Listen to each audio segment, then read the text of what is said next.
Welcome to the Explainer. In any kind of research, there's always this big challenge. How do you get results you can actually trust when all these other factors might be messing with your data? Well, today we're going to look at a really powerful statistical method that's designed to do exactly that. All right, to really get our heads around this, let's start with a classic scenario. Imagine you're a medical researcher, right? You've got this promising new medicine, and you need to figure out the best dose. Is it one tablet? Two tablets? How do you set up an experiment that gives you a clear, trustworthy answer? Okay, so the simplest thing you could do, right? Just take your whole group of patients and randomly hand out the doses. You get one tablet, you get two, you get one. It's all completely by chance. So, in the stats world, this has a name. It's called a completely randomized design, or CRD for short. And look, it's a great method if your test subjects are all pretty much the same. What a statistician would call homogeneous. A good way to picture it is like testing fertilizer on a field where the soil is perfectly, absolutely uniform everywhere. It works great then. But, and this is a big but, when do you ever get that perfect scenario in the real world? Real-world patients are not all the same. You've got this other factor you already know about, like age, and it can introduce a ton of statistical noise. So much noise, in fact, that it can completely drown out the signal you're trying to find. I mean, think about it. A medicine is probably going to affect a 20-year-old way differently than an 80-year-old, right? And all that variation, it could totally hide whether the medicine is actually working at all. So, what's the solution? Well, you don't just throw up your hands and ignore this variable. No, you do something much smarter. You actually use it to your advantage by grouping your subjects. And this, right here, is where the whole thing gets really, really clever. And that brings us to the hero of our story, the randomized block design. The big idea is that we create these things called blocks. Don't let the name intimidate you. A block is just a group of subjects that are similar. So in our example, we could create a block for patients aged 20 to 30, another block for the 31 to 40 crowd, and you get the idea.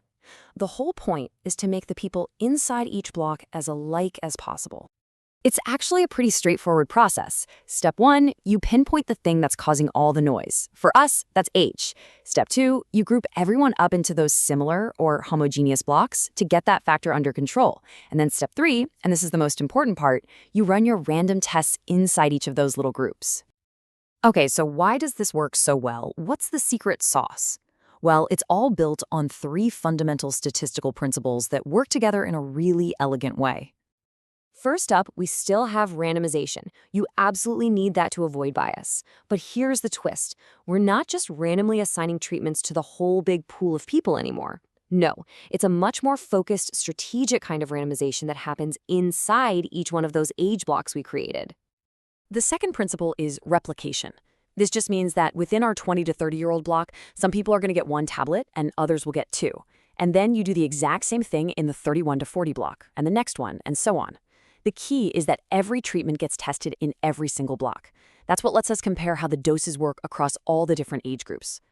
And finally, number 3, local control. This is the real magic trick. It's the blocking itself. Think of it like putting on a pair of noise-canceling headphones for your data. By grouping similar patients together, you're basically walling off all the variation caused by age. And when you do that, the leftover, random, unexplained noise gets a whole lot smaller.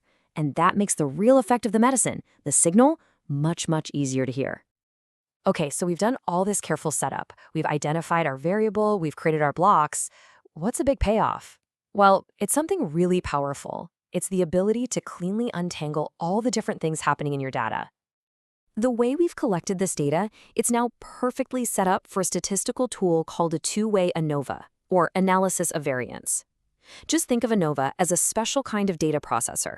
It takes all your messy results, feeds them in, and on the other side, it neatly separates out the effect of the medicine from the effect of the age groups. And this is where it gets so cool. ANOVA literally breaks down all the variation in your results into 3 separate buckets. You get one bucket for the variation that came from the different medicine doses, your treatments. You get another bucket for the variation that came from your age groups, your blocks. And then you have a third bucket with whatever's left over, that's just random, unexplained noise. So what does this mean for us? It means we can confidently answer our main question. Did the medicine doses actually have different effects? That's huge. But you also get this awesome bonus insight. You find out if your blocking strategy was even worth it. If the analysis shows that age didn't really have a big effect, well, guess what? Next time you run a similar experiment, you might not even need to bother with those blocks.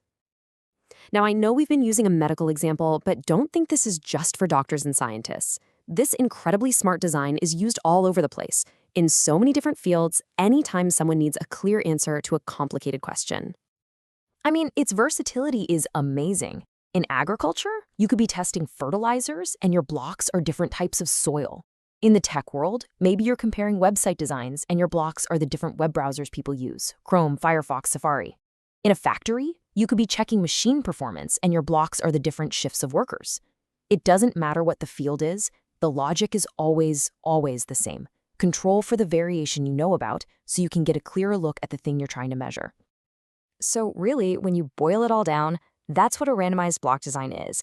It's just this really elegant way of combining those three big principles: randomization, replication, and that local control.